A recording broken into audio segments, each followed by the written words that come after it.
So it's actually pretty sad, but most people, especially in the US, they spend most of their money on crap that they don't need, and they even buy most of it with money that they don't even have. They're using debt and financing to buy these things. I just saw a video on a very successful divorce lawyer. It was a guy was interviewing him. It's a long YouTube video. And he was saying how it was very common for his like celebrity type of clients to have like not quote unquote real wealth. And it was because like everything they owned was financed. Like they were just basically just buying stuff that they couldn't afford. And this is like a sad truth, especially in the US. It doesn't really matter how much money people make. They still just, they buy what they can barely afford on monthly payments. And throughout my life, I've been very, very frugal, and it's allowed me to basically work much less. Like the main reason I do it is because I hate working. I would rather not work much, like barely work any hours and just not have that much stuff.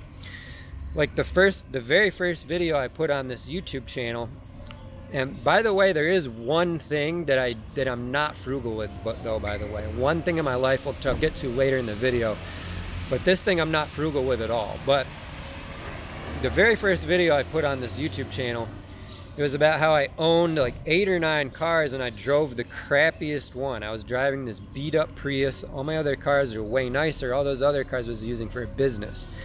And this is kind of how I like to live my life. And I like to develop income that's as passive as possible. Before I was living in I had a 4-bedroom apartment, and I was renting out the other 3 bedrooms to get like basically free rent or like very close to free rent. And I'd rather do things like these and just work way less hours than own like a fancier car. And this car, by the way, I bought in cash. The only real debt I've gotten in was I have a ton of financial aid debt from when I made the decision to go to an expensive school when I was 18, and I got in a bit of credit card debt when I was younger and in college as well. But after that, I became very scared of debt. I've only used debt in the last business that I've had, and I made a bunch of money with that debt. But I really don't want to use debt to buy things that I can't afford. I don't plan on ever doing that, really. It just doesn't make any sense. Like the main reason why I'm frugal is because I value my freedom. I want the freedom to be able to work when I want. I want the freedom to not have a boss telling me what to do at my job. And I don't want to be broke, by the way. I will be rich eventually. Like right now I'm not rich, but probably compared to most people I sort of am rich. Right now I'd moved to not technically Latin America, it's in the Caribbean. I'm in a country called Dominican Republic. One of the reasons I moved here actually was because it's way cheaper to live here. My apartment is like a fifth of the cost it was where I was living before in Oakland, California. The same with the Ubers. Restaurants are like half or a third of the price that they are in Oakland, California. And the crazy thing is it's actually way safer here than Oakland, California. Oakland, California is like one of the most dangerous cities in the US. It's for sure in the top 20. Where I was living before, I'd hear gunshots constantly. So if you're gonna say like, oh, you're living in a dangerous place now, Leonardo, it's not like that. It's way safer than where I'm living here, I'm telling you. Like when you're frugal, it just gives you way more freedom. Like you don't realize like buying a fancier car than you need that you can barely afford. Like most people, they just buy the car that they can barely afford with the monthly payments. The same with their house. They'll even like, I went to Best Buy when I was buying my laptop before I moved here because I needed to buy a laptop instead of my desktop to do my work. And they had like financing signs on like these $2,000 televisions. And I'm like, you gotta be such a fucking idiot to buy like entertainment electronics like that through financing. Like it is one of the stupidest possible things you can do with your money. Like if you do things like that, you will just be a slave to the US economy and the debt system for your entire life. And like what you gotta realize is there are people who are not slaves to the system like this. Like someone commented on I think it was the last video I made, or one of the videos I made was like why it's easier, not easy, but easier now to become a millionaire than it has ever been before, which is completely true. And someone was saying, well, how is it easy when, the economy sucks now and blah, blah, blah. And we had all this inflation and all these things recently. But what you got to realize is, and I am one of these people, lots of business owners and like investors actually grew their net worth and their fortune and were wealthier after the inflation. Like the inflation caused their assets or their business to go up in value. And this is a very common thing among investors and among entrepreneurs.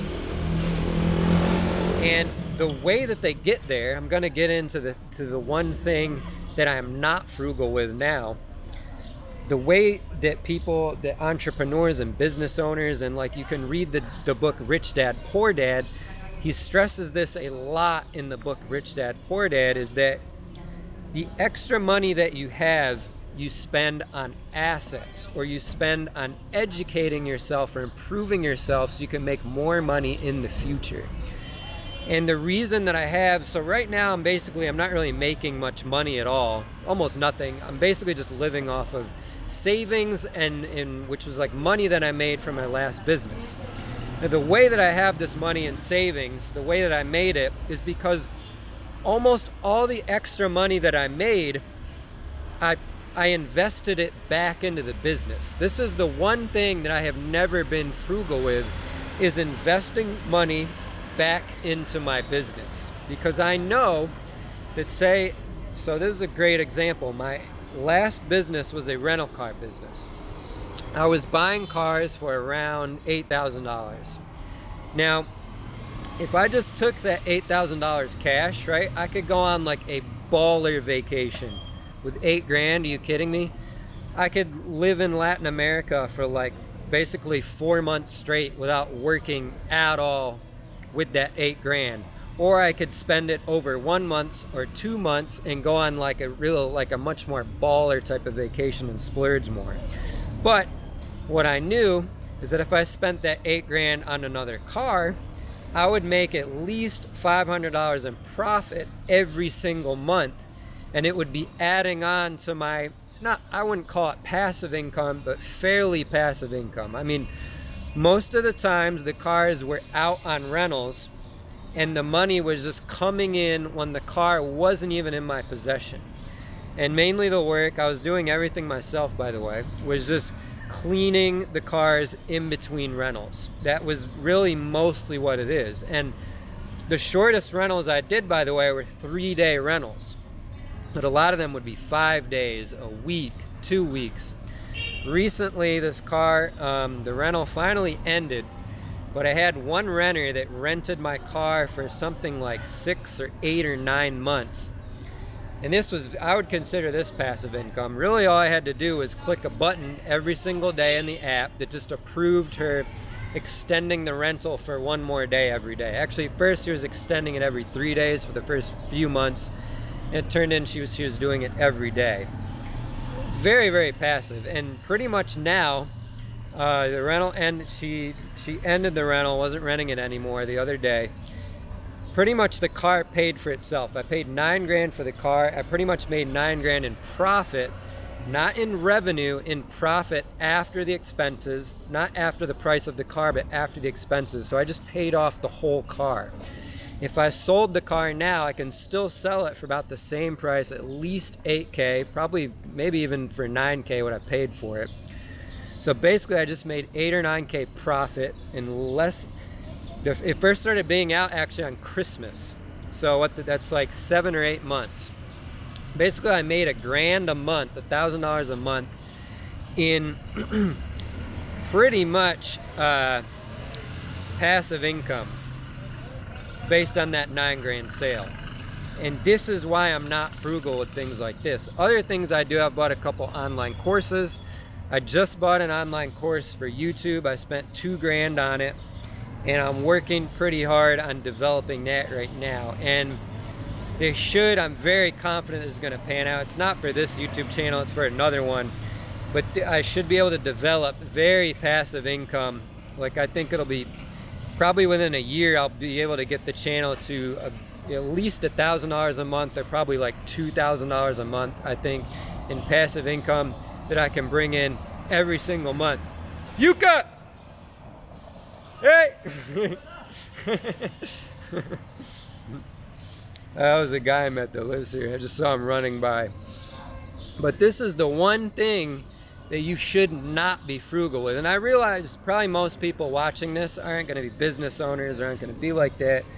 So you don't have to do that. But the one thing I'd recommend those at least is just saving your money, or the money that you do save, put it into like just the S&P the stock market, basically, not into the stock market. I forget what exactly they're called now, but there are ways. I've done it through Fidelity, and they have some fun. It's like this, basically a stock market copy of the S&P 500, but with like almost no transaction fees.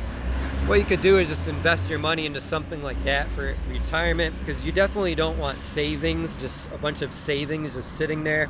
It's good to have a little bit of savings for like backup money in case something goes wrong, kind of fuck you money. But you really don't want a lot of savings, especially after we've seen how the recent inflation was. If you have savings, you're just going to be losing that money. So that's one thing that I wouldn't recommend, even if you're not an entrepreneur like myself. But you can still invest that money. There are other ways to invest into yourself besides just making more money in the future. You can invest in your mental health, even something like traveling and paying for vacations. You're investing in your future self. Or say you're paying for a course on how to learn like a second language. These are all great ways to invest your money in things that, in my opinion, you shouldn't be frugal on.